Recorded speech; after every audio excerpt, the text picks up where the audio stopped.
Assalamu alaikum. YouTube көрүүчүлөр, жылкы сүйүүчүлөр, сатууга тугандар. Бүгүн жакшы бир тай чыгат. Абакандан келген экен, привозной.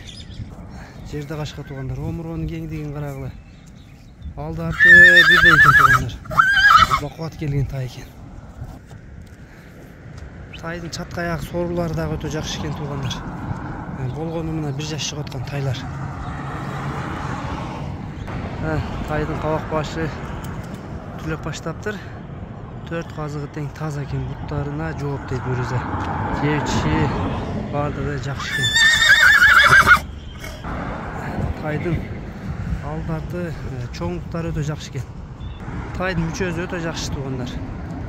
Көкүрөктүн кеңдиктери чоң аттыгындай болуп турат, жана бар. Мүчөлөрү, турушу бардыгы жакшы экен тугандар. Жакшы тай издегендер энчиге, мына көрсөңөр болот. Бою тугандар 1.50-нин тегереги экен, плюс-минус дейт. 1.50-нү ушундай дейт тугандар. Дареги Бишкек шаары тугандар. Аламбүз району, Ленский село тугандар. Базында турайлы. Базы канча базы?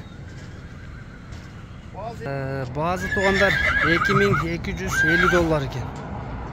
Кеми болот экен, Кыргызстан коңшу өлкөлөргө доставка кылабыз дейт эзи. Кимге жаккан болсо ушул жерде. Болгон 1 жаш тай тугандар. Бою 1.50-ни чамалайт экен, 1.50 тегереги. Адрестер айтылды, мына базында сурап бердик. Темир дагы бар дейт. Кимге жаккан болсо номерлерди калтырабыз тугандар. Номерлерге байланышка чыга бересиңер.